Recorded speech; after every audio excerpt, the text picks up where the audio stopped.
Hello everyone. तो आज हम डिस्कस करने जा रहे हैं राजस्थान बोर्ड का 2025 जो बोर्ड एग्ज़ाम है उसके लिए जो मॉडल पेपर राजस्थान बोर्ड ने जो है दिया है उसका जो है हम सॉल्यूशन पूरा इंटायर जो पेपर है उसका सॉल्यूशन करने जा रहे हैं केमिस्ट्री के पेपर का। इससे पहले जो ब्लूप्रिंट है उसमें एक लाइन लिखी है कि जो ये ब्लूप्रिंट है केवल मॉडल पेपर के लिए है। बोर्ड का जो पेपर है वो अपना सिलेबस है उसी के अकॉर्डिंग है वो बोर्ड का पेपर आने वाला है। तो इस मॉडल पेपर के अंदर अगर कोई भी ऐसी चीज़ें आती हैं या आउट ऑफ सिलेबस जो चीज़ें आती हैं तो आपको घबराने की ज़रूरत नहीं है, क्योंकि वो जो है ये चीज़ें पहले क्लियर कर चुके हैं। तो अपन स्टार्ट करते हैं अपना जो है सेक्शन ए है अपने पास में। सेक्शन जो ए है उसके अंदर जो है एमसीक्यू क्वेश्चन आ रहे हैं और 18 एमसीक्यू क्वेश्चन अपने पास में आएंगे। फर्स्ट जो अपने पास में क्वेश्चन है वो क्या बोल रहा है, the compound having the maximum value of want of factor for complete dissociation of the solute in aqueous solution. Aqueous solution के अंदर जो है कंप्लीट डिसोसिएशन होने पर जो अपने पास में वांट ऑफ फैक्टर है कौन से कंपाउंड के लिए मैक्सिमम होगा अपने पास में। तो जो मैक्सिमम वांट ऑफ फैक्टर होता है वो किसके लिए होगा, K2SO4 के लिए होगा, वांट ऑफ गुणांक का मान। आपको पता है जब कंप्लीट जो है डिसोसिएशन हो जाता है तो जो वांट ऑफ फैक्टर की जो वैल्यू होती है K2SO4 के लिए होती है 3.0 और KCl के लिए होगी 2.0, NaCl के लिए भी 2.0 और मैग्नीशियम सल्फेट है इसके लिए भी 2.0 होती है अपने पास में। ये वैल्यू कब है, जब कंप्लीट डिसोसिएशन होता है। अगर आपको ऐसा पूछ लिया जाए कि 0.1 जो M कंसंट्रेशन है उस पर कितनी होगी, मैक्सिमम कौन होगा, मिनिमम किसके लिए वांट ऑफ फैक्टर की वैल्यू होगी अपने पास में। आपको पूछ लिया जाए 0.01 M या फिर आपको पूछ लिया जाए 0.001 M, तो कोई भी कंसंट्रेशन पूछे जो मैक्सिमम वैल्यू होगी वो हमेशा किसकी होगी, मैक्सिमम जो वैल्यू होगी, मैक्सिमम वैल्यू हमेशा K2SO4 की होगी। मैक्सिमम हमेशा और हमेशा K2SO4 होगा अपने पास में। और जो मिनिमम वैल्यू है अगर मिनिमम पूछ ले तो मिनिमम किसकी होगी, जो अपना डी ऑप्शन के अंदर है मैग्नीशियम सल्फेट MgSO4 है अपने पास में। तो इसकी जो वैल्यू है वो हमेशा मिनिमम होगी और जो K2SO4 है उसकी मैक्सिमम होगी। कंप्लीट डिसोसिएशन की पूछे तो K2SO4 की 3.0 है और बाकी सबकी जो आई की वैल्यू है 2.0 है। और अगर डिफरेंट कंसंट्रेशन पे पूछी जाए तो मैक्सिमम तो K2SO4 ही होगा और तो मिनिमम कौन होगा, मैग्नीशियम सल्फेट है अपने पास में मिनिमम होगा। बढ़ते हैं नेक्स्ट क्वेश्चन की ओर। क्वेश्चन दे रखा है what is the mole fraction of ethylene glycol in a solution having mass of 20 ग्राम। 20 ग्राम मास आपको गिवन है इथाइलिन ग्लाइकोल का। एक सॉल्यूशन है 20 जो है ग्राम द्रव्यमान वाले विलियन में इथाइलिन ग्लाइकोल का आपको मोल अंश है वो फाइंड करना है। मोल फ्रैक्शन आपको जो है वो फाइंड करनी है। तो मोल फ्रैक्शन का फॉर्मूला क्या होता है अपने पास में, mole of solute upon total mole. तो यहाँ पर अपने पास में मोल कौन है, इथाइलिन ग्लाइकोल गिवन है। तो हमें पता है अगर कोई भी सॉल्यूशन है जिसमें 20 ग्राम इथाइलिन ग्लाइकोल है तो अपन अज्यूम कर सकते हैं कि उसके अंदर 80 ग्राम वाटर होगा। तो जो इथाइलिन ग्लाइकोल का फॉर्मूला क्या होता है, इथाइलिन ग्लाइकोल अपने पास में C2H6O2। इसको अपन जो है ऐसे भी रिप्रेजेंट कर सकते हैं CH2OH और OH, इथाइलिन ग्लाइकोल। इसका IUPAC नेम क्या होगा, इथेन 1,2 डाइऑल। अब देखो इसका हमें मोल फ्रैक्शन फाइंड करना। मोल फ्रैक्शन फाइंड करने के लिए अपने पास में क्या होना चाहिए, अपने पास में इथाइलिन ग्लाइकोल है उसका मोलर मास होना चाहिए, क्योंकि जब अपन इसके मोल फाइंड करेंगे तो मोल का फॉर्मूला क्या होता है, नंबर ऑफ मोल इज होगा गिवन मास, जिसको अपन W बोल सकते हैं, अपॉन कैपिटल है मोलर मास। तो given mass upon molar mass. तो गिवन मास अपने को इथाइलिन ग्लाइकोल का कितना है 20 ग्राम। जब इसका अपन मोलर मास काउंट करेंगे सारा फॉर्मूले इसका जो है कार्बन हाइड्रोजन एंड ऑक्सीजन का जो मास है वो पुट करके मोलर मास फाइंड करेंगे तो मोलर मास आएगा अपना 62। तो 62 20/62 ये मोल्स आ जाएंगे अपना इथाइलिन ग्लाइकोल के।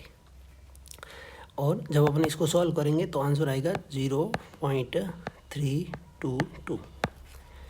अब ये मोल्स है इथाइलिन ग्लाइकोल के। अब वाटर के मोल भी हमें फाइंड करने होंगे तभी तो अपॉन में टोटल मोल कर पाएंगे। वाटर का अपने को मास कितना है, तो वाटर के लिए अपन क्या लिखेंगे यहाँ पर, वाटर 80 ग्राम है और वाटर का जो मॉलिक्यूलर वेट होता है वो कितना होता है अपने पास में, वाटर के लिए जो अपने के पास में मॉलिक्यूलर वेट होता है वो होता है 18। तो ये आंसर आ जाएगा अपने पास में 4.444। अब अपन जब फॉर्मूले के अंदर वैल्यू पुट करेंगे तो इथाइलिन ग्लाइकॉल जो है उसके हमें मोल फ्रैक्शन फाइंड करनी है, mole fraction of ethylene glycol. Mole fraction को अपन जाई से रिप्रेजेंट करते हैं, किससे रिप्रेजेंट करते हैं, जाई से रिप्रेजेंट करते हैं। तो जाई ऑफ C2H6O2 हो जाएगा अपने पास में, क्या हो जाएगा, moles of ethylene glycol upon total mole 0.322 and water के मोल हो जाएंगे 4.444। तो आंसर क्या आ जाएगा इसका, कुल मिला के इसका जब आंसर आएगा 0.0675। तो ऐसा आंसर अब किस ऑप्शन के अंदर है वो चेक करते हैं अपन। ये ऑप्शन जो है अपने पास में, इसका जो सिमिलर आंसर जो है वो ये किस में आएगा, अपना ऑप्शन नंबर सी के अंदर आएगा, 0.67 है ना, तो ये 0.068, तो ये सी आंसर है अपने पास में, राइट होगा। चलिए बढ़ते हैं नेक्स्ट क्वेश्चन की ओर। नेक्स्ट क्वेश्चन अपने पास में क्या बोल रहा है, नेक्स्ट क्वेश्चन ये कह रहा है कि which of the following does not come under the category of electrochemical cell. Electrochemical cell जो है उसकी कैटेगरी में इनमें से कौन सा सेल नहीं होगा, जो विद्युत रासायनिक सेल जो अपने को दे रखा है, हिंदी में अपन बोलते हैं उसको। तो ऑप्शन दे रखा है voltaic cell, photovoltaic cell, electrolytic cell and fuel cell. आपको पता होना चाहिए कि जो वोल्टिक सेल है ये केमिकल एनर्जी को इलेक्ट्रिकल एनर्जी में कन्वर्ट करता है। जो इलेक्ट्रोलाइटिक सेल है वो इलेक्ट्रिकल एनर्जी को केमिकल एनर्जी में कन्वर्ट करता है। और जो फ्यूल सेल होता है वो क्या करता है, कोई भी जो फ्यूल की केमिकल एनर्जी होता है उसको इलेक्ट्रिकल एनर्जी में कन्वर्ट करता है। और जो फोटोवोल्टिक सेल है ये क्या करता है, ये लाइट एनर्जी को इलेक्ट्रिक एनर्जी में कन्वर्ट करता है। तो ये इलेक्ट्रोकेमिकल सेल है, इसकी कैटेगरी के अंदर ये जो है अपने पास में फोटो जो वोल्टिक सेल है वो नहीं आएगा, क्योंकि जो इलेक्ट्रोकेमिकल सेल होता है बेसिकली वो क्या करते हैं, केमिकल एनर्जी को इलेक्ट्रिकल एनर्जी में कन्वर्ट करता है एंड इलेक्ट्रिकल एनर्जी को केमिकल एनर्जी में कन्वर्ट कर, इसका वाइस वर्सा होता है। कुल मिला के बात ये है। तो जो है अपना ऑप्शन कौन सा होगा यहाँ पर, फोटोवोल्टिक सेल है, ये अपना बी ऑप्शन है वो करेक्ट हो जाएगा। ये जो है इस कैटेगरी के अंदर नहीं आएगा। नेक्स्ट क्वेश्चन क्या बोल रहा है अपने पास में, नेक्स्ट क्वेश्चन है conductivity of electrolytic conductors is due to the following. कोई भी जो इलेक्ट्रोलाइटिक होता है उसके अंदर जो कंडक्टिविटी होती है वो किसके कारण होती है, आपको रीजन बताना है। फर्स्ट ऑप्शन है flow of free moving electron, जो फ्री इलेक्ट्रॉन होते हैं उनके फ्लो के कारण। सेकेंड ऑप्शन में मूवमेंट ऑफ आयंस, थर्ड है speed of electrons and fourth है कैन नॉट बी सेड। अगर आपको नहीं आता है तो आप ये ऑप्शन कर सकते हो।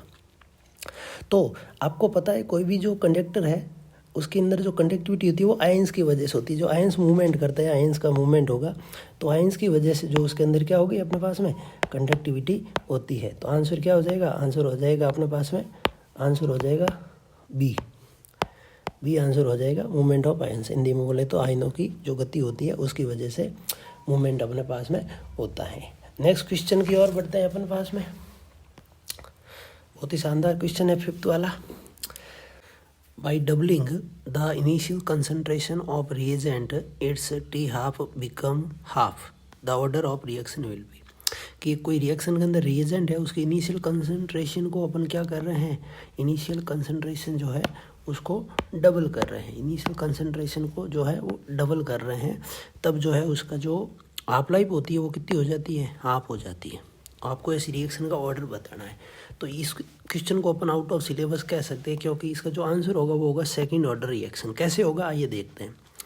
जो रिलेशन होता है, स्टैंडर्ड जो रिलेशन होता है सभी इक्वेशन के लिए, t half is directly proportional to 1/n-1। यहाँ पर n क्या है, n is order of reaction. यहाँ पर अपने सेकंड ऑर्डर रिएक्शन है तो n की वैल्यू अपन 2 पुट करेंगे तो 2 - 1 क्या हो जाएगा, 1 होगा। तो जो रिलेशन आएगा t half directly proportional to 1/a। अब a को अपन जो है डबल कर रहे हैं। a को डबल करने का मीनिंग क्या है, यहाँ पर अपन जो है वो 2a कर रहे हैं। 2a करेंगे तो जो है अपने पास में ये जो हाफ लाइफ है वो क्या हो रही है, 1/2 हो रही है, यानी कि हाफ हो रही है। तो ये तो क्वेश्चन कह रहा है कि by doubling the initial concentration of reagent it's T half becomes half. इसका जो टी हाफ है वो क्या हो रहा है, हाफ हो रहा है। तो ऐसा किस रिएक्शन में पॉसिबल है, ऐसा सेकंड ऑर्डर रिएक्शन में जो है वो पॉसिबल है अपने पास में। तो राइट आंसर होगा सेकंड ऑर्डर रिएक्शन। नेक्स्ट जो है अपना सो है जीरो ऑर्डर रिएक्शन का आपको एग्जाम्पल देना। यहाँ पर ये क्वेश्चन जो है वो गलत प्रिंट हो गया है, ये गलत है। आपको पूछा है जीरो ऑर्डर रिएक्शन जो है उसका एग्जाम्पल आपको बताना है, ठीक है। तो यहाँ पर जो है अपने पास में जो फर्स्ट जो आपको एग्जाम्पल दिख रहा है H2 + I2 और ये दोनों मिलकर क्या बना रहे हैं, 2HI बना रहे हैं। तो ये सेकंड ऑर्डर रिएक्शन का एग्जाम्पल है। बी के अंदर जो आपको दिख रहा है 2HI यानी कि रिवर्सिबल रिएक्शन इसी की, एक ही रिवर्सिबल रिएक्शन है बी। इसके अंदर जो 2HI है वो जो अपना जो गोल्ड है उसकी प्रेजेंस में जब अपन उसको हीट करते हैं तब वो किस में कन्वर्ट होता है, H2I2 में कन्वर्ट होता है, डीकम्पोज हो जाता है। तो ये अपने पास में राइट आंसर होगा, यही है अपनी जीरो ऑर्डर रिएक्शन। अब सी ऑप्शन के अंदर दे रखा है एल्कलाइन हाइड्रोलाइसिस ऑफ एस्टर, ये है अपनी सेकंड ऑर्डर रिएक्शन। अब ये सेकंड ऑर्डर कैसे है, आप कहोगे कि सर ये फर्स्ट ऑर्डर होनी चाहिए। फर्स्ट ऑर्डर में आपने जो पढ़ी थी वो पढ़ी थी एसिडिक हाइड्रोलाइसिस ऑफ एस्टर।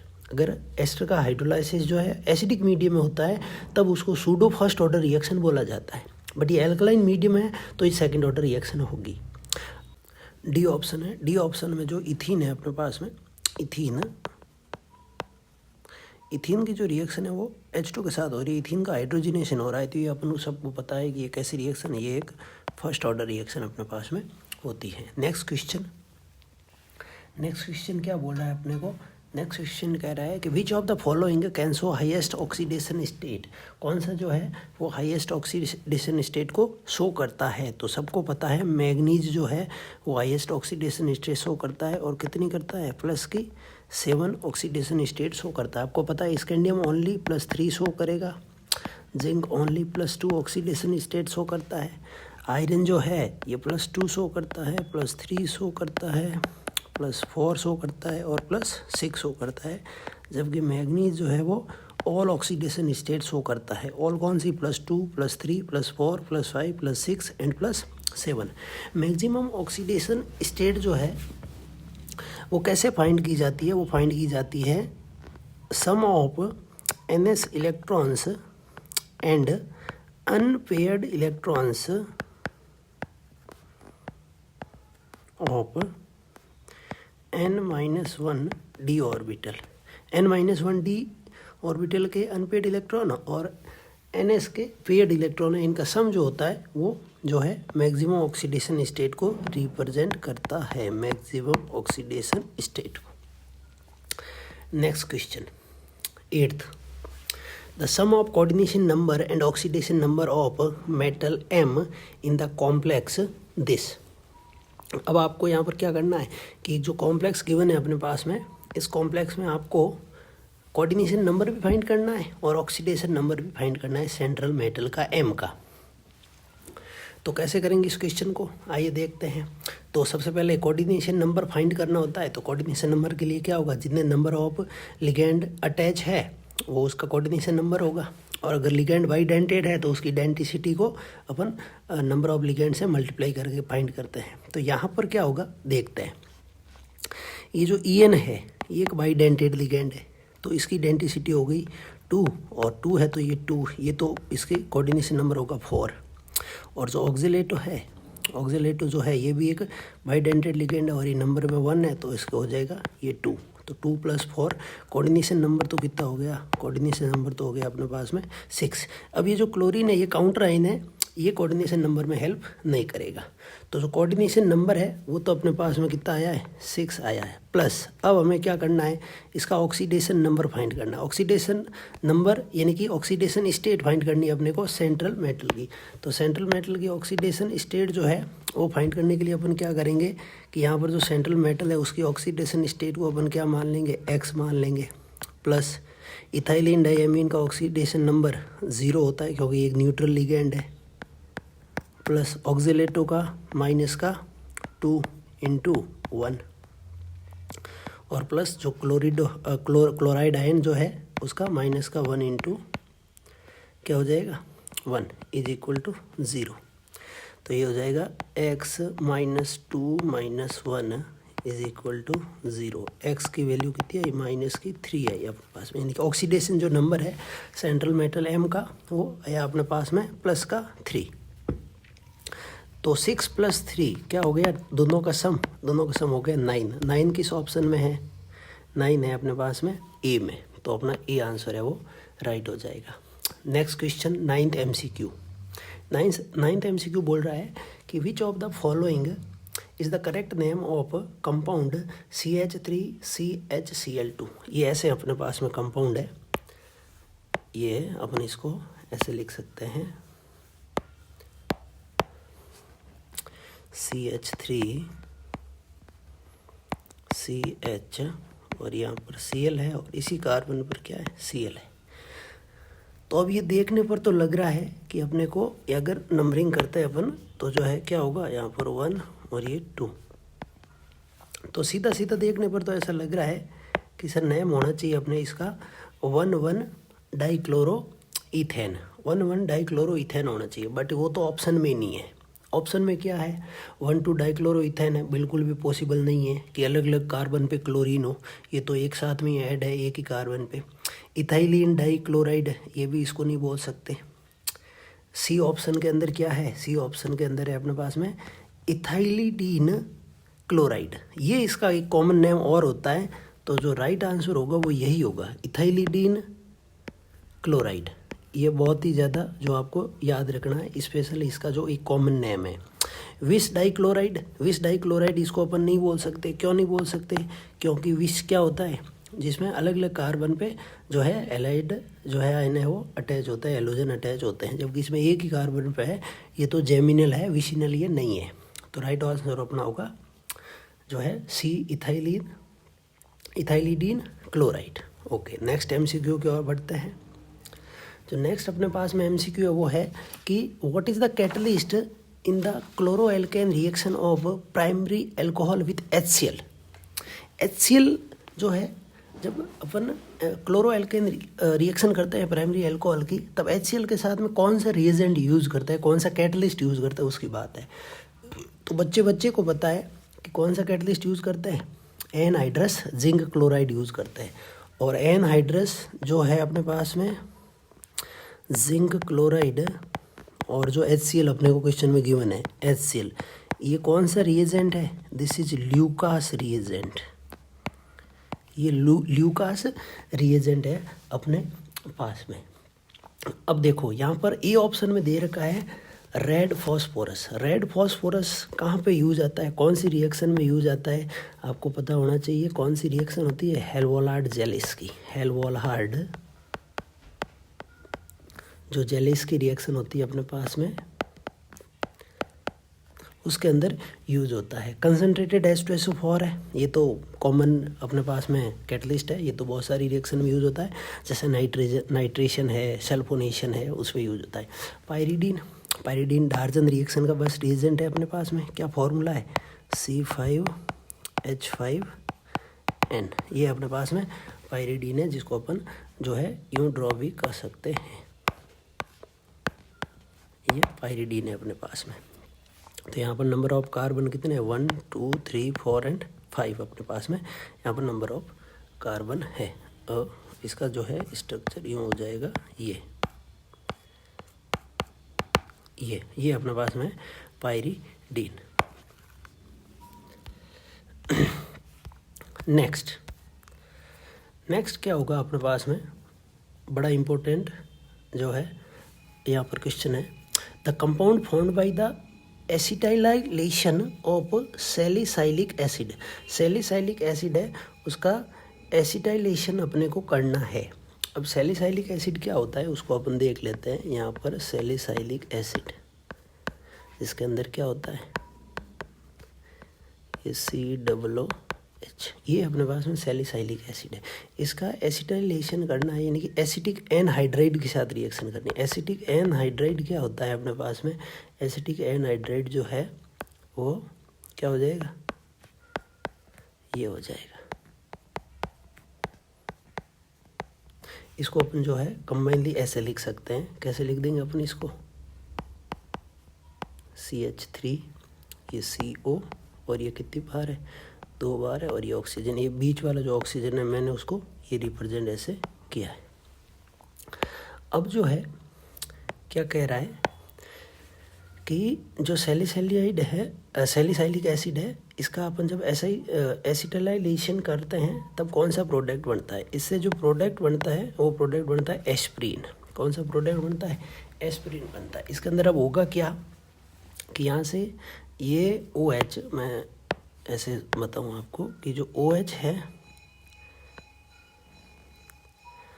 और यहाँ पर अपने पास में CH3COO है, ये तो मिलकर एक साइड प्रोडक्ट बनाएंगे, क्या बनाएंगे, CH3COOH, और प्लस अपना मेजर प्रोडक्ट क्या बन जाएगा, जहाँ से पैरा पोजीशन से OH रिमूव हुआ है तो वहाँ पर क्या लग जाएगा अपने पास में, वहाँ पर ऐड हो जाएगा अपने पास में OCOCH3। जो पीछे बचा था अपने ये जो ये पीछे बचा था ये जो है यहाँ पर अटैच हो जाएगा। ये जो प्रोडक्ट आपको दिख रहा है मेजर प्रोडक्ट, वो कौन है, वो है एस्प्रीन। एस्प्रीन जो है एक पेन किलर है। तो ये क्वेश्चन है वो काफ़ी इम्पोर्टेंट है। नेक्स्ट जो अपना क्वेश्चन है उसको देखते हैं। क्वेश्चन है विच of the following is obtained when phenol is treated with concentrated HNO3 और H2SO4 मिक्सचर। फिनॉल जो है वो कंसनट्रेटेड HNO3 के साथ में रिएक्ट करेगा, तब जो है वो क्या होता है, रिएक्शन हमने पढ़ा है कि जब फिनॉल जो है कंसनट्रेटेड H2SO4 के साथ रिएक्ट करता है तब जो है अपने पास में क्या ऑब्टेन होगा, अपने को ऑब्टेन होगा जो है प्रोडक्ट जो आपको दिख रहा है, क्या होगा ये 2, 3, 4, 5 एंड 6, 2,4,6 ट्राइनाइट्रोफिनॉल, और जिसको अपन क्या बोलते हैं, किसी को नहीं बताना है, क्या बोलते हैं, पिक्रिक एसिड बोलते हैं। तो पिक्रिक एसिड है वो अपने पास में यहाँ पे ऑब्टेंड होगा जब कंसनट्रेटेड HNO3 और H2SO4 के प्रेजेंस में रिएक्शन होगी। तो सर ये कब बनेगा, ये कब बनेगा, मेटा नाइट्रोफिनॉल कब बनेगा और ये ऑर्था नाइट्रोफिनॉल कब बनेगा, ये बनता है डेल्यूट के साथ में। जब डेल्यूट HNO3 होता है तब ये प्रोडक्ट है वो बनते हैं डेल्यूट HNO3 के साथ। और आपको पता होना चाहिए कि यहाँ पर जब डेल्यूट के साथ में ये जो A और B प्रोडक्ट बनते हैं, ये ऑर्थो वाला और ये अपने पास है मेटा वाला, तो इसमें मेजर कौन होगा, मेजर ऑर्थो वाला होगा। क्यों, क्योंकि यहाँ पर जो है वो हाइड्रोजन बॉन्ड है वो बनता है। हाइड्रोजन बॉन्ड के कारण जो है ये प्रोडक्ट है वो मेजर क्वांटिटी में बनेगा। बढ़ते हैं नेक्स्ट क्वेश्चन की ओर। नेक्स्ट क्वेश्चन क्या बोल रहा है, a carboxylic acid containing a single carbon atom is, एक ऐसा आपको कार्बोक्सिलिक एसिड जो है वो बताना है जिसमें ओनली 1 कार्बन एटम होता है। तो ये तो बच्चे को पता है, क्या होगा, फॉर्मिक एसिड होगा HCOOH, जिसमें ओनली 1 कार्बन एटम प्रेजेंट होता है। अगर आपको ये याद नहीं रहे तो भी आप जो है निकाल भी सकते हो। जैसे ये बी ऑप्शन में क्या दे रखा है, एसिटिक एसिड। एसिटिक एसिड क्या होता है, CH3COOS, जिसे अपन इथेनोइक एसिड भी बोलते हैं। अब डी ऑप्शन में इन्होंने विनेगर दिया है। जो एसिडिक एसिड जो है उसका जो है वो सोर्स होता है विनेगर, तो इसका फॉर्मूला भी यही होगा। सिट्रिक एसिड, सिट्रिक एसिड क्या होता है, सिट्रिक एसिड होता है C6H8O7, ये होता है सिट्रिक एसिड। तो इसमें नंबर ऑफ कार्बन कितने हैं, 6 है। जो सिट्रिक एसिड का फॉर्मूला है, अगर आपको फॉर्मूला भी जो है अगर चाहिए तो फॉर्मूला क्या होता है सिट्रिक एसिड का, COOH CH2COOH, यहाँ पर CH2COOH, और जो है क्या हो जाएगा, OH हो जाएगा। तो नंबर ऑफ कार्बन कितने हैं, 1 2 3 4 5 6 है नंबर ऑफ कार्बन अपने पास में। तो वो सिट्रिक एसिड होता है। चलो बढ़ते हैं नेक्स्ट क्वेश्चन की ओर। Which compound gives pleasant, pleasant ये प्लीजमेंट नहीं है, pleasant, pleasant smell in cinnamon is, जो सिनेमन होता है जिसको हिंदी में दालचीनी बोलते हैं, सिनेमन के अंदर जो कौन सा कंपाउंड है वो प्लीजेंट स्मेल देता है, रुचिकर सुगंध है वो देता है, तो वो कौन होता है? सिनम एल्डिहाइड होता है अपने पास में। सिनम एल्डिहाइड जो है एक टाइप का एल्डिहाइड है जो सिनेमन से ऑब्टेंड होता है, सिनेमन इसका सोर्स है। नेक्स्ट बढ़ते हैं आगे, और अपना लास्ट एमसीक्यू है, सॉरी अभी तो ये 15th एमसीक्यू है, second last, third last, fourth last, okay. Ketones formed when, ketone कब फॉर्म होंगे ये आपको बताना है। When primary alcohol is oxidised, जब प्राइमरी एल्कोहल ऑक्सीडाइज्ड होगा, आपको पता है कि जब प्राइमरी एल्कोहल का अपन ऑक्सीडाइजेशन करेंगे तो क्या होगा। मान लो मैं यहाँ पर एक प्राइमरी एल्कोहल ले लेता हूँ, ये एक प्राइमरी एल्कोहल है। ऑक्सीडाइजेशन करने के लिए अपन नॉर्मली क्या करते हैं, क्रोमिक एसिड CrO3 और उसको PCC के प्रेजेंस में कराते हैं अपने पास में, तब ये क्या बनेगा, एसिड एल्डिहाइड बनता है। तो इससे तो कीटोन नहीं बना है, तो ये ऑप्शन तो नहीं होगा।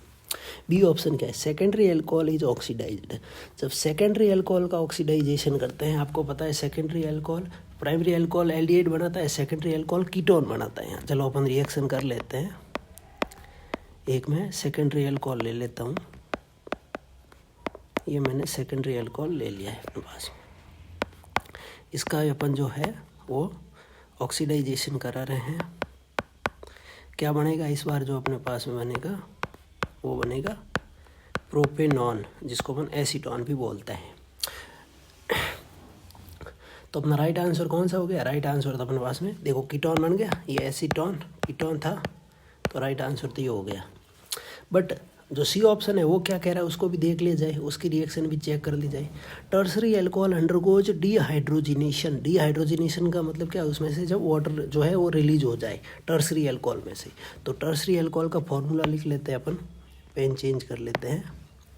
टर्सरी एल्कोहल, टर्सरी एल्कोहल क्या होता है, टर्सरी एल्कोहल को अपन जो है वो ऐसे लिख सकते हैं, यहाँ तीनों और क्या है CH3 है, CH3 और आपको पता है डीहाइड्रोजिनेशन किसकी प्रेजेंस में होता है, कॉपर और या फिर Ag की प्रेजेंस में होता है, और टेम्परेचर कितना होता है 573 केल्विन होता है। तब जो है टर्सरी एल्कोहल तो क्या बनाता है, टर्सरी एल्कोहल तो एल्कीन बना देता है, टर्सरी एल्कोहल तो एल्कीन बना देगा, तो ये जो है एल्कीन बनाएगा, तो यहाँ पर और साथ में क्या मिल जाएगा, साथ में H2O वाटर है वो मिल जाएगा अपने पास में। अब जो प्राइमरी एल्कोहल है, प्राइमरी एल्कोहल क्या करेगा, प्राइमरी एल्कोहल को देख लेते हैं।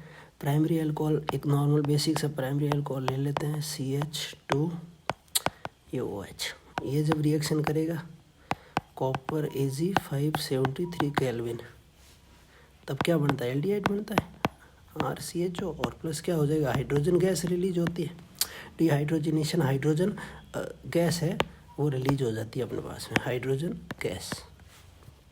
तो इसमें भी एल्डिहाइड है वो नहीं बना है, तो एल्डिहाइड किस में बना है, कीटोन, सॉरी जो कीटोन पूछा था, कीटोन किस में बना है, कीटोन बना है सेकेंडरी एल्कोहल जो है उसके ऑक्सीडेशन से कीटोन है वो बनता है अपने पास में।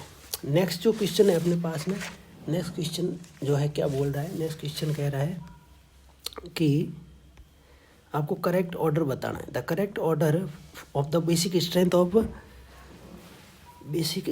ऑफ जो है इसके अंदर जो है क्या दे रखा है, basic strength of methyl substituents, methyl है ये, methyl substituents of amine in aqueous solution will be, aqueous solution के अंदर जो है आपको बेसिक ऑर्डर बताना है। तो देखो यहाँ पर जो है आपको दिख रहा है ये सेकेंडरी एमीन है, ये प्राइमरी एमीन है, और ये टर्सरी एमीन है, 3 डिग्री एमीन है अपने पास में, ठीक है।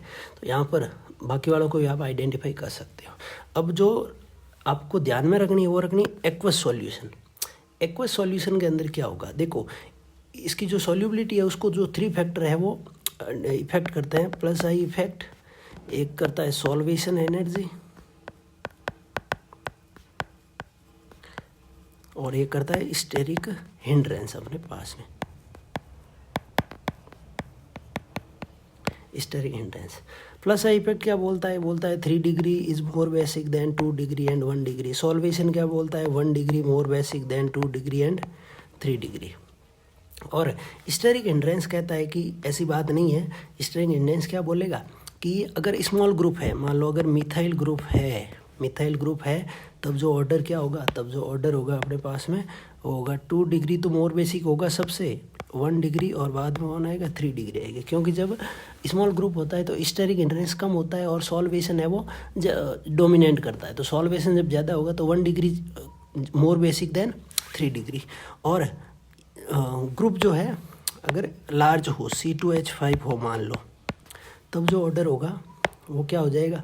ऑर्डर हो जाएगा 2 degree, 3 degree and 1 degree. Then क्या होगा? जब ग्रुप जो है अपने पास में लार्ज होता है तो स्टेरिक हिंड्रेंस जो है वो ज़्यादा होता है। स्टेरिक हिंड्रेंस ज़्यादा होगा तो सॉल्वेशन जो है वर्क नहीं करेगा, तब प्लस आई इफेक्ट डोमिनेंट होगा। प्लस आई इफेक्ट डोमिनेंट होगा तो जो अपने पास में 3 degree is more basic than 1 degree. तो अब यहाँ पर अपने पास में कौन सा ऑप्शन करेक्ट होगा? अपने पास में यही ऑप्शन करेक्ट होगा कि जो 2 डिग्री है अपने पास में और 1 डिग्री और 3 डिग्री, यानी कि अपना राइट आंसर क्या हो जाएगा? यही वाला अपना राइट आंसर हो जाएगा। नेक्स्ट क्वेश्चन जो है क्या बोल रहा है? Amide can be converted into amine by the reaction called. ऐसी हमें रिएक्शन बतानी है जिसमें एमाइड को किस में कन्वर्ट करते हैं? एमीन में कन्वर्ट करते हैं। अब देखो ऑप्शन में अंदर आपको चक्कर आने वाला है। एक देर का परकिन रिएक्शन, ये अपने सिलेबस के अंदर नहीं है तो टेंशन लेने वाली बात नहीं है, इसको तो बाहर निकालो। क्लेजन रिएक्शन, ये भी अपने सिलेबस में नहीं है, इसको भी बाहर निकालो। अब सैंडमेयर रिएक्शन और हॉफमैन रिएक्शन दो ही बची है। सैंडमेयर रिएक्शन तो आप सब कुछ जानते हो, बीडीसी की रिएक्शन है जिसमें बेंजीन डाइएजोनियम जो क्लोराइड है, मैं लिखता हूँ शॉर्ट में ArN2X, ये जो है रिएक्शन करता है किसके साथ में? HCl के साथ में कर सकता है। किसके प्रेजेंस में करेगा? Cu2Cl2 के प्रेजेंस में साथ में करेगा। HBr के साथ में कर सकता है रिएक्शन अपने पास में Cu2Br2 की प्रेजेंस में। तब जो है क्या बनता है? एरिल हैलाइड बनता है अपने पास में, साथ में नाइट्रोजन गैस रिलीज होती है और क्या प्रोडक्ट बनेगा? HCl प्रोडक्ट बनेगा। ये होता है सब कुछ किस में? ये होता है सैंडमेयर रिएक्शन के अंदर। अब पीछे बची हॉफमैन रिएक्शन। हॉफमैन रिएक्शन क्या होती है? हॉफमैन रिएक्शन के अंदर जो एमाइड होता है RCONH2, ये एमाइड की रिएक्शन जो है वो ब्रोमीन के साथ होती है, Br2, साथ में NaOH आते हैं और मिलके रिएक्शन करते हैं। क्या बनेगा? एक तो एमीन बनेगा, RNH2 बनेगा अपने पास में, साथ में सोडियम कार्बोनेट बनता है Na2CO3 और साथ में सोडियम ब्रोमाइड और वाटर बनते हैं। सोडियम ब्रोमाइड रिएक्शन को भी मैं बैलेंस नहीं कर रहा हूँ, सोडियम ब्रोमाइड और वाटर बनते हैं। आपको पता होना चाहिए कि इस रिएक्शन को अपन हॉफमैन ब्रोमाइड डीग्रेडेशन रिएक्शन भी बोलते हैं। डीग्रेडेशन क्यों बोलते हैं? क्योंकि यहाँ पर एमाइड के अंदर जितने कार्बन है RCONH2 से कम कार्बन का हमें क्या ऑब्टेंड होता है? एमीन है वो ऑब्टेंड होता है। तो अपना राइट आंसर हो जाएगा हॉफमैन रिएक्शन। नेक्स्ट और लास्ट MCQ अपन जो है डिस्कस कर रहे हैं। Which of the following is capable of forming zwitter ion. इनमें से कौन सा ऑप्शन जो है जिसमें आपको ऐसा लगता है कि वो ज्वीटर आयन फॉर्म कर सकता है? तो आपको जो है चारों ऑप्शन देखने पे सीधा आंसर आ जाएगा कि जो बी ऑप्शन है, अपना बी ऑप्शन है, इसके अंदर जो है ये एक अल्फा एमिनो अम्ल है, अल्फा एमिनो एसिड है, जिसके अंदर ये वाला अपने पास में अल्फा कार्बन है और जिस पे एमीन अटैच है। तो एक तरफ एमीन है, एक तरफ कार्बोक्सिलिक एसिड है, यही बनेगा ज्वीटर आयन। और इसका ज्वीटर आयन कैसे बनेगा कि जो आपको जो है हाइड्रोजन दिख रहा है कार्बोक्सिलिक एसिड का, ये हाइड्रोजन जो है वो चला जाएगा किसके पास? नाइट्रोजन के पास। जब हाइड्रोजन ट्रांसफ़र होगा तब क्या बनेगा? NH3+ CH2COO-। ये आपके पास में क्या है? This is zwitter ion. ये है ज्वीटर आयन जो इलेक्ट्रिकली न्यूट्रल होता है। तो option is B is correct. Next है अपने पास में फिलिप्स है, अपने जो है 6 फिलिप्स अपने पास में यहाँ पर आएंगे। तो फिलिप्स जो है अपन कर रहे हैं। First, the sum of the exponents of the concentration of the rate law expression of a reaction is called. कोई भी एक रिएक्शन है जिसके अंदर sum of exponents of concentration, यानी कि कोई भी कंसंट्रेशन दे रखी है उसमें जो एक्सपोनेंट्स होते हैं, एक्सपोनेंट्स क्या होता है, एक्स एंड वाई, और उनका सम है। सम क्या बोला जाएगा, एक्स और वाई के सम को अपन क्या बोलते हैं, ऑर्डर ऑफ रिएक्शन बोलते हैं। क्या बोलते हैं, order of reaction, order of reaction. कैसे क्या होता है भाई, ऐसे होता है, मान लो एक मेरे पास में कोई इक्वेशन है और जिसका रेट लॉ एक्सप्रेशन मैं ऐसे दे रहा हूँ, रेट लॉ एक्सप्रेशन कि ए की पावर मैं बोल देता हूँ 1/2 और बी की पावर मैं बोल देता हूँ 3/2।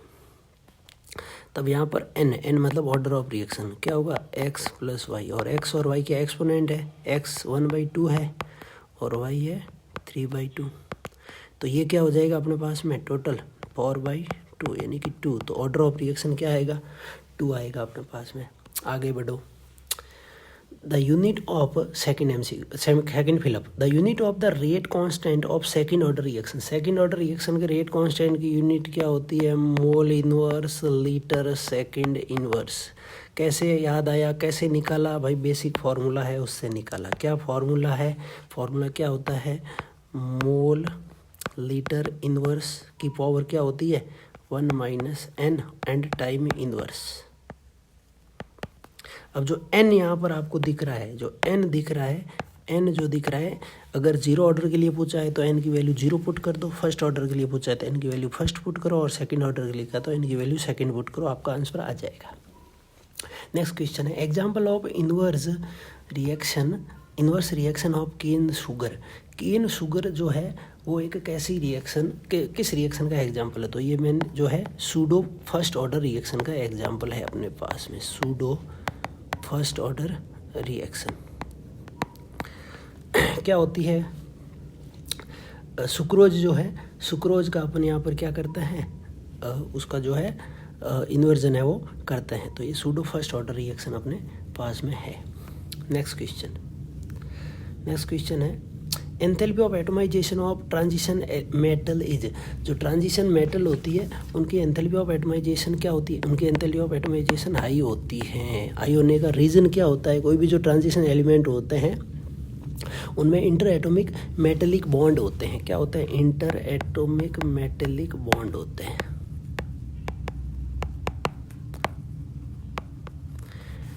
इसकी वजह से इनकी जो एंथैल्पी ऑफ एटमाइजेशन का मीनिंग क्या होता है, बेसिकली कोई भी अपने पास में मॉलिक्यूल है या कोई भी अपने पास में कोई भी मेटल है, तो उसके अंदर जो एटम्स का जो बंच है, तो उसको ब्रेक डाउन करने के लिए, उसको एटम्स के अंदर डिवाइड करने के लिए जो एनर्जी की रिक्वायरमेंट होती है उसको एंथैल्पी ऑफ एटमाइजेशन बोलते हैं, और वो ट्रांजिशन एलिमेंट के लिए हाई होती है। रीज़न मैंने आपको बता दिया है।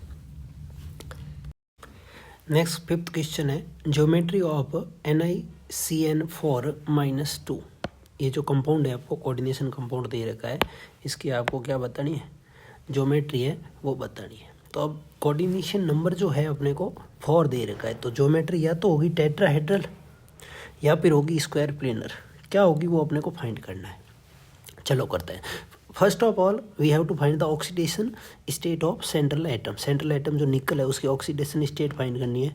ऑक्सीडेशन स्टेट क्या हो जाएगी, साइनो जो अपने पास में लिगेंड है उसका -1 चार्ज 4, और ये हो जाएगा चार्ज है ऊपर माइनस का 2। तो ऑक्सीडेशन स्टेट जो आई वो आई है +2। ठीक है, अब निकल +2 है, उसका हमें क्या लिखना है, उसका हमें लिखना है electronic configuration. Normal electronic configuration निकल का क्या होगा, आर्गन 3d8 4s2, और निकल +2 का कॉन्फ़िगरेशन हो जाएगा 3d8, क्योंकि 2 इलेक्ट्रॉन 4s में से रिमूव हो जाएंगे। अब ये लिगेंड कैसा है, जो साइनो जो लिगेंड है वो एक स्ट्रॉन्ग लिगेंड है। स्ट्रॉन्ग लिगेंड है, इट मीन्स ये कपलिंग करेगा। चलो देखते हैं, यहाँ पर अपन ऑर्बिटल्स को ड्रॉ करते हैं। ये D है, D5 ऑर्बिटल है, ये S है, और इधर अपन P ड्रॉ कर देते हैं। This is 3D 4s and 4p। 8 electron fill करने हैं।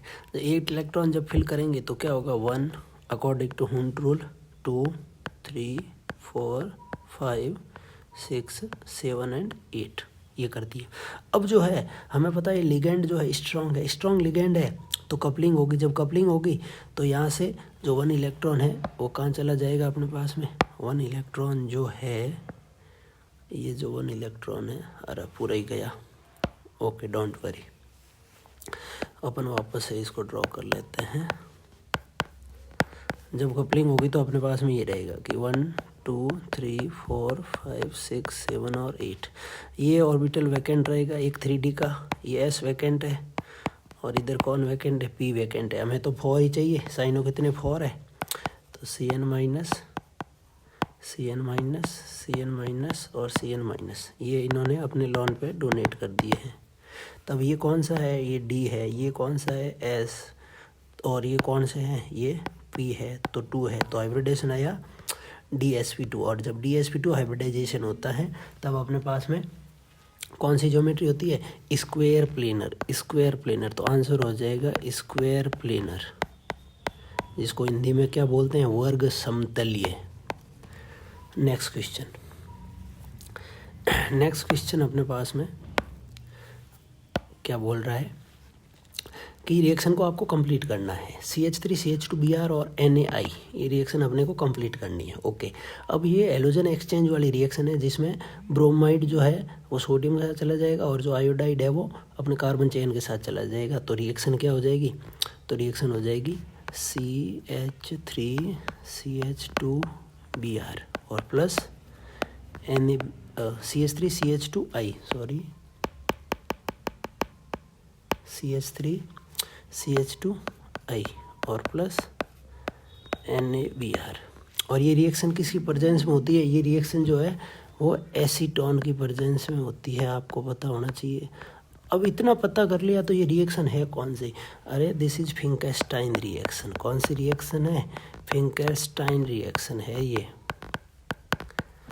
अब फिंकेल्स्टाइन रिएक्शन आ गई है तो इसकी एक बहन और है, उसको भी याद कर लिया जाए। स्वार्ट्ज रिएक्शन को क्या होती है जल्दी से बता दो, स्वार्ट्ज रिएक्शन क्या होती है, कोई भी एल्किल एलाइड है उसकी रिएक्शन अपन NaI की जगह क्या यूज़ कर लेते हैं, AgF यूज़ कर लेते हैं। तब क्या हो जाएगा, ये RF एल्काइल फ्लोराइड बन जाएगा और साथ में क्या बन जाएगा, AgX बन जाएगा। तो ये होती है Swarts reaction. Next, the general formula of alcohol, alcohol का जनरल फार्मूला क्या होता है, ये लो भाई क्या होता है, CnH2n + 1 OH होता है। Next, group is present in carbonyl compound, carbonyl compound में कौन सा ग्रुप होता है, कार्बोनाइल ग्रुप होता है। तो कार्बोनाइल ग्रुप को अपन ऐसे रिप्रेजेंट कर सकते हैं। विटामिन सी की डेफिशिएंसी से कौन सी डिजीज होती है, disease cause by deficiency of vitamin C. Vitamin C से क्या होती है, स्कर्वी, स्कर्वी होती है, हिंदी में कैसे बोलते हैं उसको, स्कर्वी। प्रोटीन, हाँ पीरली में आया था, विच bond is present in protein, protein में कौन सा बॉन्ड होता है, पेप्टाइड बॉन्ड होता है, peptide bond present in protein. Next जो क्वेश्चन है अपने वेरी शॉर्ट के अंदर, first question, what happened when the raw mangoes are kept in concentrated saline aqueous solution. अगर एक कंसंट्रेटेड सलाइन एक्वस सॉल्यूशन है और उसके अंदर आपको रॉ मैंगो रख रहे हो, कच्चा मैंगो जिसे अपन कैरी बोलते हैं, वो अगर उसके अंदर अपन पुट कर रहे हैं तब वो क्या हो जाएगा, तब अपने पास में उसको वो वाटर को लूज कर देगा, यानी कि उसके अंदर से वाटर क्या हो जाएगा, वाटर जो है उसके अंदर से लूज हो जाएगा। वाटर का जो है जब वो वाटर लूज कर देगा क्या होता है, जो अपने पास में ये पिकल बना देता है, पिकल जिसको अपन अचार बोलते हैं, अचार बोलते हैं, वो हो जाएगा। और ये सब कुछ किसकी वजह से होता है, ये होता है ऑस्मोसिस की वजह से, ऑस्मोसिस। तो इस पॉइंट को जो है वो नोट करके रखना है आपको कि जो ऑस्मोसिस जो है प्रोसेस है ये हो जाता है और ये वाटर लूज करके क्या बना देता है, पिकल बना देता है, ड्राई हो जाता है अपने पास में। इसके अंदर बेसिकली होता है क्या है कि जो सोलवेंट मॉलिक्यूल है वो लो कंसंट्रेशन से हाई कंसंट्रेशन की ओर मूव करते हैं थ्रू ए SPM, जो SPM होती है सेमी परमेबल मेम्ब्रेन। तो ये जो है वाटर को क्या कर देगा, लूज कर देगा। Next question, can we store copper sulphate solution in iron vessel. No, iron vessel में अपन नहीं कर सकते क्योंकि iron is more reactive than copper. Iron जो है वो कॉपर से ज़्यादा रिएक्टिव अपने पास में होता है, इसलिए अपन स्टोर नहीं कर सकते। अगर इस क्वेश्चन को अपने को इलेक्ट्रोकेमिस्ट्री के बेस पे अगर इसको जो है अपने को समझना है तो देखो, जो कॉपर होता है, कॉपर का जो रिडक्शन पोटेंशियल होता है वो कितना होता है, प्लस का 0.3 वोल्ट होता है, अपने पास 0.34 वोल्ट होता है, 0.34 वोल्ट। और जो जिंक अपने पास आयरन है यहाँ पर, तो आयरन का क्या होता है, आयरन का होता है माइनस का 0.44 वोल्ट होता है अपने पास में। जो लोअर पोटेंशियल अगर है तो वो मोर रिएक्टिव होगा, जिसका पोटेंशियल लोअर है वो उसका मोर रिएक्टिव, वो खुद मोर रिएक्टिव होता है। तो जो आयरन है वो मोर रिएक्टिव होगा, ये इलेक्ट्रॉन को लूज करेगा, जो आयरन है ये इलेक्ट्रॉन को क्या करेगा, लूज करेगा। और उनको गेन कौन करेगा, गेन करेंगे कॉपर जी। तो ये कॉपर जो है इलेक्ट्रॉन को क्या करेगा, कॉपर इलेक्ट्रॉन को गेन कर लेगा और जो है वो सेपरेट हो जाएगा सॉल्यूशन में से, तो जो है अपने स्टोर नहीं कर सकते। If the value of rate constant, next question, value of rate constant of a reaction is second inverse, then what will be the order of the reaction. अगर रेट कांस्टेंट सेकंड इनवर्स है तो order of reaction क्या होगा, first order होगा, first order. ये हमें int कहाँ से मिला है, ये हमें जो है सेकंड इनवर्स से ही मिला है। Okay, explain the effect of presence of a catalyst on the rate of reaction. कोई भी रेट ऑफ रिएक्शन होती है तो उस पर क्या इफेक्ट पड़ता है कैटलिस्ट का। कैटलिस्ट क्या करता है, catalyst increases the rate of reaction by lowering the activation energy. जो एक्टिवेशन एनर्जी होती है उसको कैटलिस्ट क्या कर देता है, कम कर देता है। और रेट ऑफ रिएक्शन को क्या कर देता है, रेट ऑफ जो रिएक्शन होती है, रेट ऑफ रिएक्शन उसको क्या करता है, इंक्रीज कर देता है। Okay, next question, what is the general oxidation state of lanthanides. Lanthanide की जनरल ऑक्सीडेशन स्टेट कितनी होती है, +3 होती है। लेंथेनाइड पूछो, एक्टिनाइड पूछो, सबकी +3 होती है। नेक्स्ट क्वेश्चन 7th है अपना, एक कोऑर्डिनेशन कंपाउंड दे रखा है CrH2 4Br2Cl और आपको इसका आयोनाइजेशन जो है वो क्या बनाना, आयोनाइजेशन जो है यहाँ पर कंपाउंड का फॉर्मूला लिखना है। ओके, तो यहाँ पर जो Cl है वो कोऑर्डिनेशन एंटिटी के बेसिकली बाहर है, ठीक है। ये क्वेश्चन ऐसे होना चाहिए था, थोड़ा टाइपिंग मिस्टेक टाइप लग रहा है।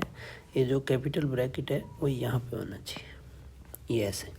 अब इसका आयोनाइजेशन जो आइसोमर है वो क्या बनेगा, यहाँ पर इन्होंने इंग्लिश ट्रांसलेट पूरा गलत किया है।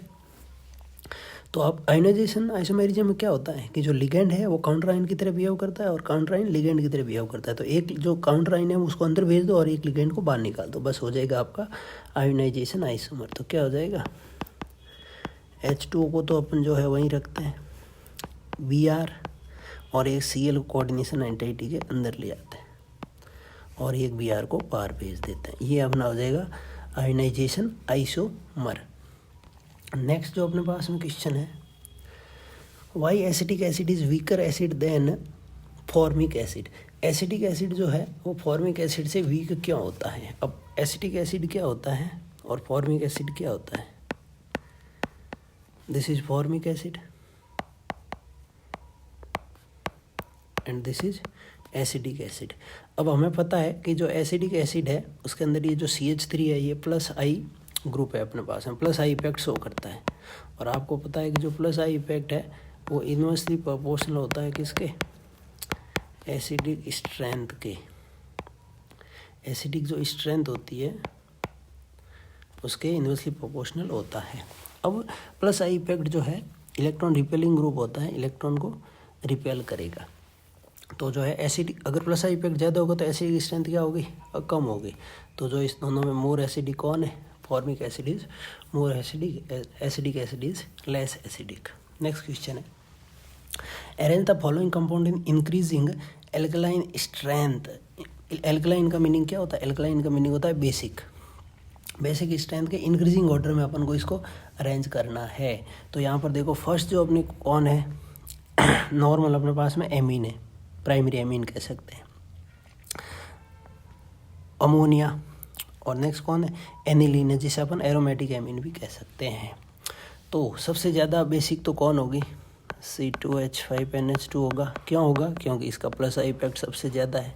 उसके बाद में नॉर्मल अमोनिया और उसके बाद में कौन होगा, जो एनिलीन होगी। एनिलीन क्यों होगी सबसे कम बेसिक? क्यों? क्योंकि इसके अंदर जो है रेजोनेंस होता है, तो इसके जो लोन पेयर है वो डोनेट करने के लिए अवेलेबल नहीं होते हैं, तो ये सबसे कम होगी। Next, what happened when glucose react with bromine water? Glucose है, ब्रोमीन वाटर के साथ रिएक्ट करेगा तो क्या बनेगा? ग्लूकोनिक एसिड बनेगा। रिएक्शन अपने जो है 10th चैप्टर के अंदर ये रिएक्शन की हुई है, तो ग्लूकोनिक एसिड है वो बनता है जब ग्लूकोज ब्रोमीन के साथ में रिएक्ट करता है। Next, right the definition of osmosis. Osmosis की डेफिनेशन को जो है वो लिखना था। ऑस्मोसिस क्या होता है? The process in which solvent molecule pass through a semi permeable membrane from lower concentration to the higher concentration. And write the name of process used in desalination of sea water. Desalination of sea water के लिए कौन सा process use करते हैं? Reverse osmosis. जो reverse osmosis है उसका use अपन करते हैं। Next question, 35% volume by volume solution of ethylene glycol. अब इथाइलिन ग्लाइकोल है, फिर से आगे अपना इथाइलिन ग्लाइकोल।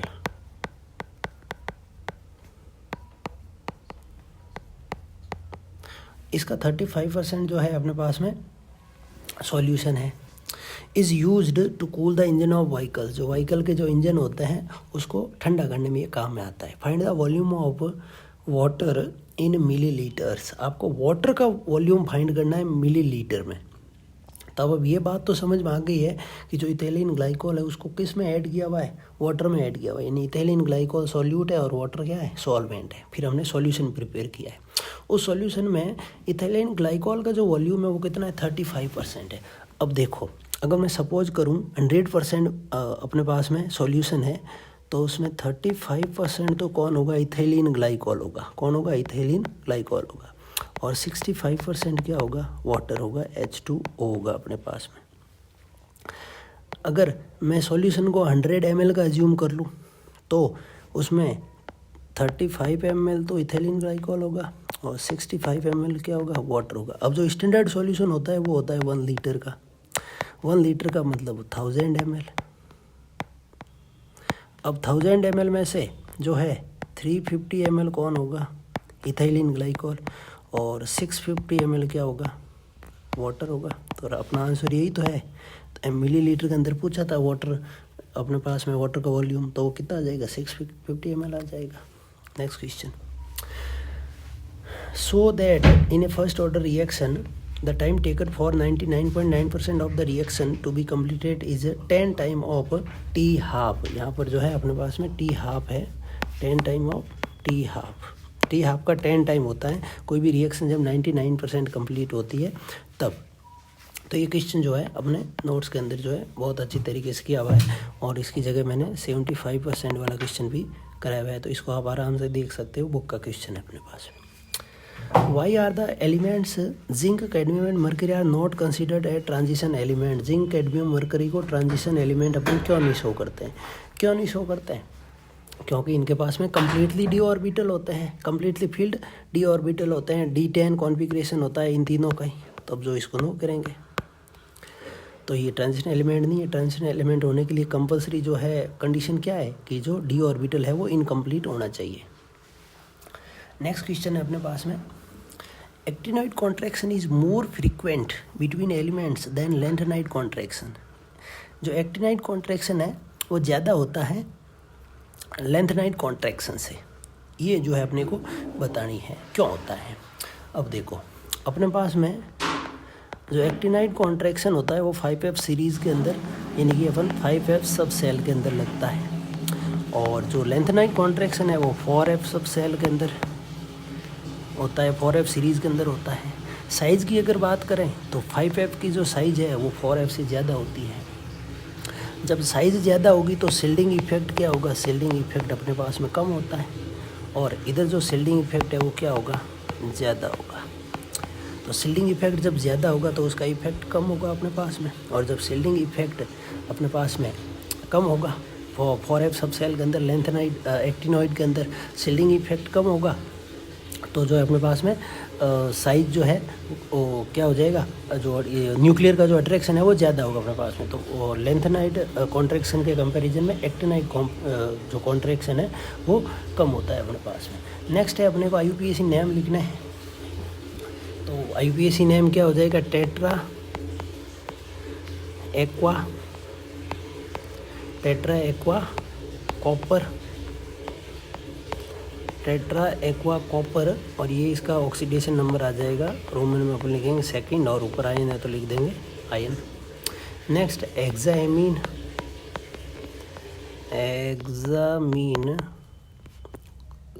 सेंट्रल आइटम है कोबाल्ट, एक्सामीन कोबाल्ट, और ऑक्सीडेशन नंबर आएगा 1। और ब्रोमाइड, काउंटर आयन है ब्रोमाइड। नेक्स्ट अगेन 6 हेक्सासाइनो, इस बार हेक्सासाइनो, और ये एक नेगेटिव कॉम्प्लेक्स है तो हो जाएगा फेरेट, 8 लगेगा फेरेट। ऑक्सीडेशन नंबर कितना आएगा 3rd, और लिखेंगे आयन। तो ये हो जाएगा इसके कोऑर्डिनेशन कंपाउंड के नेम हो जाएंगे अपने पास में। नेक्स्ट क्वेश्चन क्या करना है, mention the oxidation number of the metal in the following coordination compound. Coordination जो कंपाउंड है उसमें अपने को मेटल का ऑक्सीडेशन नंबर को मेंशन करना है। तो सीधा दिख रहा है भाई, आप x जो है मान के कर सकते हो, +2 आएगा प्लेटिनम का, इधर क्रोमियम का भी आएगा आपके +2, और इधर जो है आयरन का आएगा +3 आएगा अपने पास में। Next question, complete the following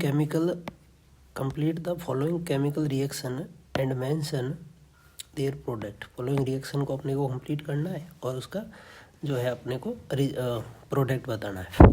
next अपने पास में ए है इसका कि जो इथाइल क्लोराइड है, क्लोरोइथेन है, वो KOH एल्कोहलिक KOH के साथ में रिएक्ट कर रहा है, एल्कोहलिक KOH के साथ में रिएक्ट कर रहा है।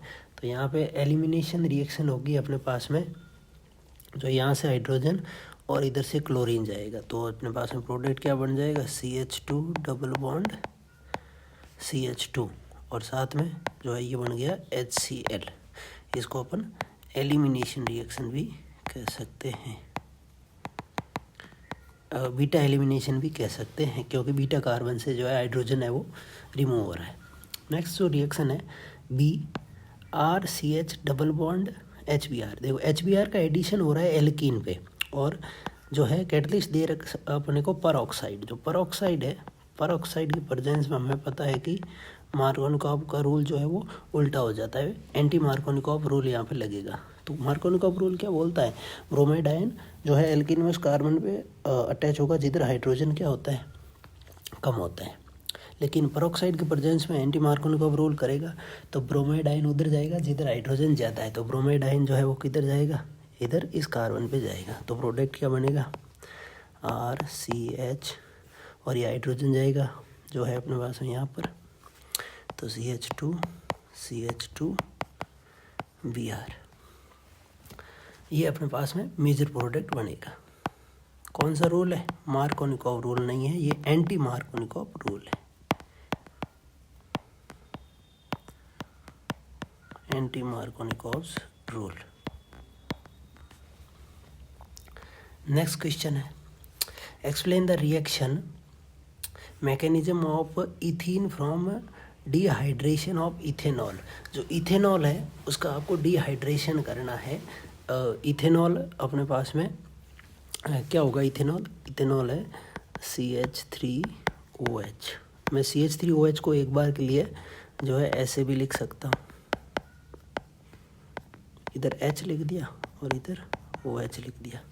अब इसका आपको क्या करवाना है, डिहाइड्रेशन कराना है, यानी कि इसके अंदर से वाटर बाहर निकालना है। किसकी प्रेजेंस में होती है रिएक्शन, कंसनट्रेटेड H2SO4 की प्रेजेंस में होती है, और टेम्परेचर कितना होता है 443 केल्विन, जिसको अपन डिग्री में कन्वर्ट करेंगे तो ये हो जाएगा 170 डिग्री।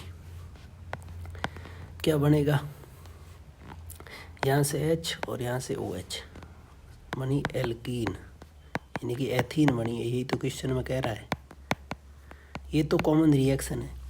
इसकी मैकेनिज्म जो है वो 3 स्टेप में कंप्लीट होती है। ऑक्सोनियम आयन बनता है, उसके बाद में जो है रिएक्शन होती है। तो ये जो अपने नोट्स के अंदर इसकी मैकेनिज्म है वो की हुई है। Next question, name the enzyme that convert glucose into ethanol. जो ग्लूकोज जो है, ग्लूकोज को इथेनॉल में कन्वर्ट करता है, तो एंजाइम कौन सा है? The enzyme is जाइमेज। जाइमेज एंजाइम अपने पास में। जब हमने इथेनॉल पढ़ा था, मीथेनॉल और इथेनॉल दोनों इंपॉर्टेंट कंपाउंड पढ़े थे 7 चैप्टर के अंदर, तब जो है हमने ये रिएक्शन है वो वहाँ पर की थी, तब जाइमेज जो है एंजाइम काम आया था। 13th जो क्वेश्चन है, name the disease cause by deficiency of vitamin A and B. Vitamin A और बी की जो है डिफिशियंसी जो डिजीज़ होती है उसका आपको नेम बताना है। पहले ए की बात करते हैं। ए की डेफिशिएंसी तो एक तो होती है अपने पास में जेरोप्थेल्मिया,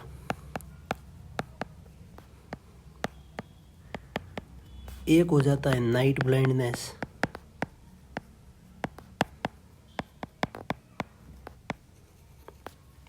विटामिन बी की बात करते हैं। अब विटामिन बी तो खूब सारे हैं अपने सिलेबस के अंदर, B1 है, B2 भी है, B6 है और B12 है। B1 की डेफिशिएंसी से बेरी सबको पता है कौन सा डिजीज़ हो जाती है, बेरी। B2 की डेफिशिएंसी से होती है कीलोसिस, अपने पास में जो है कीलोसिस।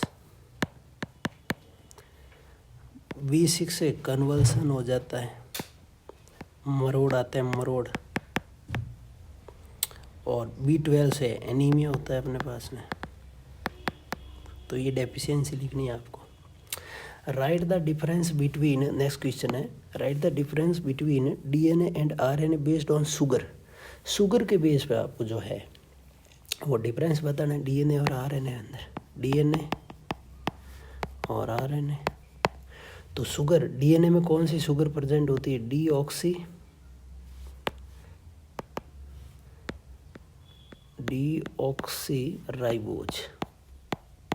शुगर प्रेजेंट होती है। RNA में अंदर ओनली राइबोज शुगर। अब इतने से तो काम चलेगा नहीं, कुछ और भी तो बताना पड़ेगा। तो बता सकते हैं ये डबल हेलिकल होता है, DNA is double helical, RNA single helical. इतने से भी काम नहीं चलेगा, कुछ और भी बताना पड़ेगा। क्या बताएंगे कि जो नाइट्रोजिनस बेस होते हैं उसके अंदर कौन होता है? एडिनिन DNA में, ग्वानिन, साइटोसिन और थाइमिन। जबकि RNA में क्या होता है? एडिनिन, ग्वानिन, साइटोसिन और यूरेसिल होता है अपने पास में। और क्या बताएंगे? और बता सकते हैं DNA found in nucleus. DNA किसके अंदर होता है? न्यूक्लियस के अंदर होता है। और RNA किसके अंदर प्रेजेंट होता है? RNA present in cytoplasm, cytoplasm में प्रेजेंट होता है अपने पास में। नेक्स्ट क्वेश्चन, नेक्स्ट जो अपने लॉन्ग आंसर टाइप क्वेश्चन है, 3 मार्क्स के क्वेश्चन है अपने पास में। तो उसके अंदर जो फर्स्ट क्वेश्चन है, explain unimolecular nucleophilic substitution reaction, यानी कि अपने को SN1 रिएक्शन को जो है यहाँ पर एक्सप्लेन करना है। और इसके जो है और में दे रखा है SN2 रिएक्शन। तो इन दोनों रिएक्शन को अपने को एक्सप्लेन करना है। अपने को पता है कि SN1 रिएक्शन जो है वो 2 स्टेप के अंदर होती है। इसका जो रिएक्टिविटी का ऑर्डर क्या होता है? 3 डिग्री, 2 डिग्री और 1 डिग्री। एल्काइल हैलाइड की रिएक्टिविटी का ऑर्डर 3 डिग्री, 2 डिग्री, 1 डिग्री। इसमें क्या फॉर्म होता है? कार्बोकैटाइन फॉर्म होता है। अगर अपन SN2 रिएक्शन को देखें तो SN2 रिएक्शन सिंगल स्टेप में कंप्लीट होती है। रिएक्टिविटी का ऑर्डर उल्टा हो जाएगा, 1 डिग्री, 2 डिग्री और 3 डिग्री हो जाएगी। इसमें कार्बोकैटाइन नहीं बन के क्या बनती है? ट्रांजिशन स्टेट बनती है, ट्रांजिशन स्टेट, और इसके अंदर फॉर्म होती है। तो ऐसे अपने को जो है पूरी रिएक्शन को विद एग्जाम्पल आपको इसको एक्सप्लेन करना है। Next question, the carbon oxygen bond CO length in phenol is shorter than methanol. ये मिथॉल नहीं है, मिथेनॉल। हिंदी के अंदर जो है सही लिखा है, इंग्लिश ट्रांसलेशन में गलतियाँ हुई है। अब फिनॉल है, आपको पता है फिनॉल के अंदर होता है रेजोनेंस। क्या होता है? रेजोनेंस। और रेजोनेंस की वजह से क्या होगा? पार्शियल डबल बॉन्ड के कैरेक्टर आ जाएंगे। और पार्शियल डबल बॉन्ड जो है उसकी बॉन्ड लेंथ जो है मिथेनॉल के अंदर तो अपने पास में CH3OH है।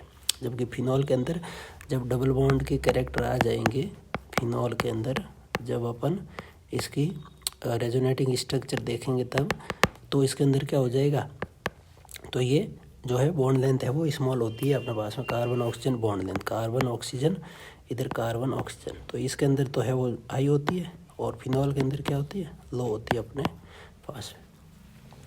कार्बन ऑक्सीजन, सेकंड क्वेश्चन है, carbon oxygen carbon bond angle in ether is more then tetrahedral angle. Tetrahedral angle कितना होता है, 109 डिग्री 28 मिनट, और अपने पास में ईथर के अंदर बॉन्ड एंगल कितना होता है, ईथर का बॉन्ड एंगल होता है 110 डिग्री। क्या होता है, due to the repulsion of अपने पास में एल्काइल ग्रुप, कोई भी अपने पास में ईथर है तो जो एल्काइल ग्रुप है ऑक्सीजन पे लॉन पेयर है, और इधर इनके अंदर क्या होता है, बॉन्ड पेयर होता है, तो जो है ये इनके बीच में रिपल्सन होगा, तो जो है अपने पास में ये वाला बॉन्ड है वो जो है क्या हो जाएगा, इंक्रीज हो जाएगा, क्योंकि बॉन्ड और एल्काइल ग्रुप है, तो 10 डिग्री होता है अपने पास में।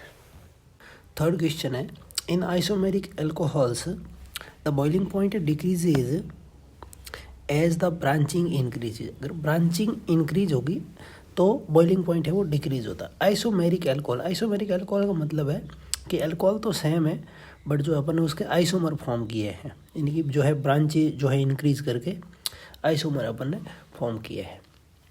आपको पता है कि ब्रांचिंग का मतलब क्या है, ब्रांचिंग का मतलब होता है साइड चेन इंक्रीज होगी। आपको इनका रिलेशन पता है, रिलेशन क्या पता है कि जो बॉइलिंग पॉइंट है वो डायरेक्टली प्रोपोर्शनल होता है मॉलिक्यूलर वेट के। Molecular weight is also directly proportional to van der Waals force and inversely proportional to side chain की क्या होता है, इन्वर्सली प्रोपोर्शनल होता है। अब साइड चेन अगर इंक्रीज होगी तो बॉइलिंग पॉइंट क्या होगा, डिक्रीज होगा अपने पास में। तो ये अपने पास में यहाँ पर रीजन है। तो एल्कोहल की जो बॉइलिंग पॉइंट का ऑर्डर क्या होता है, 1 डिग्री इज मोर, 1 डिग्री का जो बॉइलिंग पॉइंट है वो सब हाईएस्ट होगा, फिर 2 डिग्री और देन 3 डिग्री होगा अपने पास में। तो ये बॉइलिंग पॉइंट का ऑर्डर हो जाएगा। नेक्स्ट क्वेश्चन है और के अंदर है, गिव रीजन्स, अपने को रीजन बताना है। Boiling point of ethanol is more than methoxymethane. Ethanol ये एल्कोहल है C2H5OH, मोर देन मिथॉक्सीमीथेन क्या होता है अपने पास में, मिथॉक्सीमीथेन जो है ये है, यानी कि ये एक टाइप का ईथर है, इधर ईथर है और इधर एल्कोहल है। एल्कोहल का बॉइलिंग पॉइंट जो है वो आई होता है ईथर से। क्यों होता है, क्योंकि एल्कोहल के पास में हाइड्रोजन बॉन्ड फॉर्म करने की टेंडेंसी होती है, कैपेसिटी होती है। ड्यू टू हाइड्रोजन बॉन्ड जो है ये बॉइलिंग पॉइंट आई होता है। तो अपना रीजन क्या होगा, hydrogen bond. Ethanol is easily soluble in water के अंदर इथेनॉल इजीली होता है, क्योंकि इथेनॉल जो है वाटर के साथ हाइड्रोजन बॉन्ड फॉर्म करता है। तो इसका रीजन भी क्या होगा, हाइड्रोजन बॉन्ड ही होगा। Phenol is strongest acid in comparison to alcohol. Phenol जो है एल्कोहल के कंपैरिजन में जो है स्ट्रॉन्ग एसिड होता है। अब क्यों होता है, आपको पता है कि जब एल्कोहल का ब्रेकडाउन होता है तब क्या बनेगा, एल्कोक्साइड आयन बनेगा, एल्कोक्साइड आयन जिसमें कोई रेजोनेंस नहीं होता है। जबकि जो फिनॉल है,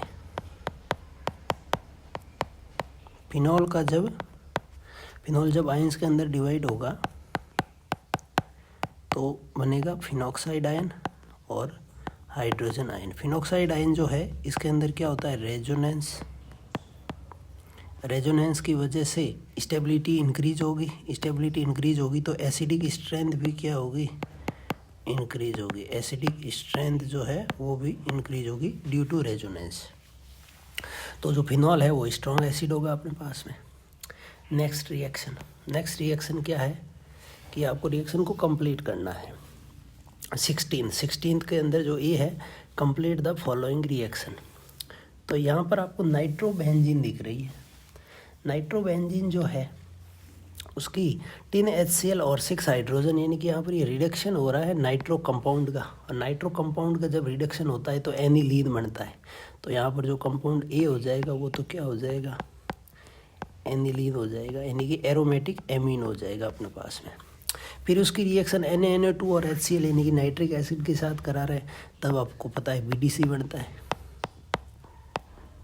N2 और Cl, जिसको अपन क्या बोलते हैं, BDC बेंजीन डाइएजोनियम क्लोराइड बोलते हैं।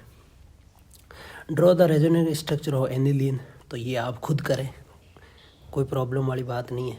नेक्स्ट क्वेश्चन जो इसके और में है, on heating an aromatic compound A with aqueous ammonia B compound is also formed, which on heating with bromine and KOH forms compound C, containing molecular formula C6H7N.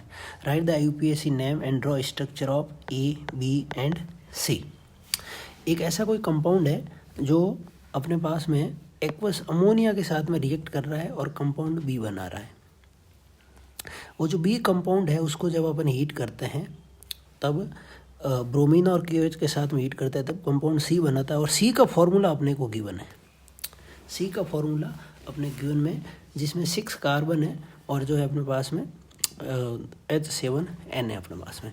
तो ऐसा जो 6 कार्बन है और नाइट्रोजन है, ऐसा जो अपने नाइट्रो कंपाउंड होगा वो एक ही पॉसिबल है, वो होता है एनिलीन।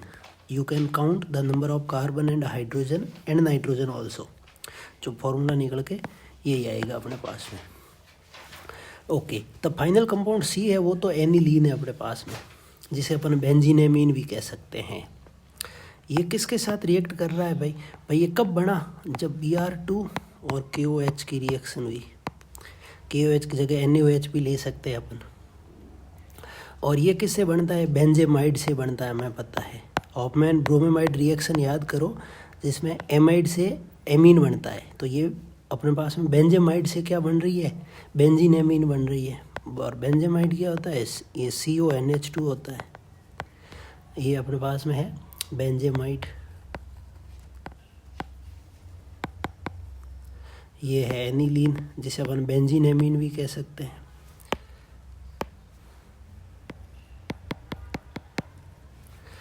अब ये कैसे बना है, ये बना है एक्वस अमोनिया के साथ में रिएक्शन की है, NH3 के साथ में रिएक्शन कराने पर बेंजीनेमीन बना है। तो अब किसकी रिएक्शन कराएंगे अपन भाई, बेंजोइक एसिड को याद करो, COOH। जो बेंजोइक एसिड है उसके साथ में रिएक्शन होगी तो जो है बेंजेमाइड बनेगा, बेंजेमाइड से एनिलीन बनेगा। ये यहाँ पर जो रिएक्शन हो रही है, ये जो रिएक्शन हो रही है ये कौन सी रिएक्शन है, ये हॉफमैन ब्रोमेमाइड रिएक्शन है अपने पास में। तो यहाँ पर ये तो है अपना कंपाउंड A, कौन है, बेंजोइक एसिड है। ये कंपाउंड B है, बेंजेमाइड है। और ये कंपाउंड C है, बेंजीनेमीन या एनिलीन है अपने पास में। नेक्स्ट क्वेश्चन है, draw a labelled diagram of fuel cell. तो आप खुद बनाने का कष्ट करें, कोई प्रॉब्लम वाली बात नहीं। And write the oxidation and reduction half cell reaction occurring the electrode on fuel cell. Fuel cell पे जो है ऑक्सीडेशन और रिडक्शन रिएक्शन, तो एनोड और कैथोड पे जो रिएक्शन हो रही है वो आपको बतानी है, एनोड एंड कैथोड पे। तो इसमें भी कोई दिक्कत वाली बात नहीं है अपने पास में। एनोड पे हाइड्रोजन गैस होती है, कैथोड पे ऑक्सीजन गैस होती है, ये भी आपको याद रखना है। नेक्स्ट क्वेश्चन इसका जो और है, corrosion is an electrochemical phenomena. Corrosion जो है इलेक्ट्रोकेमिकल फिनोमिना, आपको पूरा एक्सप्लेन करना है। पूरा जो कोरोजन है वो उसको आपको एक्सप्लेन करना है। और जो कोरोजन को आपको जो है रस्टिंग ऑफ आयरन के फेवर में ही जो है एक्सप्लेन करना है, Fe2O3.XH2O। इसी के बेस पे ही आपको पूरे को इसको एक्सप्लेन करना है। Draw A label diagram of standard hydrogen diagram. पता नहीं कितनी बार आएगा, स्टैंडर्ड हाइड्रोजन इलेक्ट्रोड है SHE, इसका आपको लेबल्ड डायग्राम है वो बनाना है। नेक्स्ट क्वेश्चन 18th, और ये अपना इस पेपर का लास्ट क्वेश्चन है। आपको दे रखा है यहाँ पर एसिड एल्डिहाइड, 2 मॉलिक्यूल इसके दे रखे हैं। इसकी डाइल्यूट NaOH के साथ रिएक्शन करा रहे हैं तब X बनता है, और फिर उसमें से X में से वाटर बाहर निकलेगा तो क्या बनेगा, Y बनेगा। तो ये रिएक्शन आपको है यहाँ पर बतानी है कौन सी रिएक्शन होगी, ठीक है। तो चलो देखते हैं, क्या मैं इसको ऐसे लिख सकता हूँ,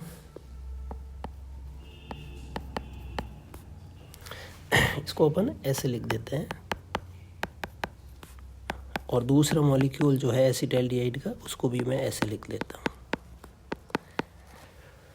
अब देखो ये रिएक्शन है एल्डोल कंडेंसेशन। आप याद करो एल्डोल कंडेंसेशन को, क्या होगा, यहाँ से ये हाइड्रोजन जो है वो जाएगा ऑक्सीजन के पास में, क्या बनेगा, ये बनेगा CH3CHOH, और क्या बन जाएगा CH2C डबल बॉन्ड O और H।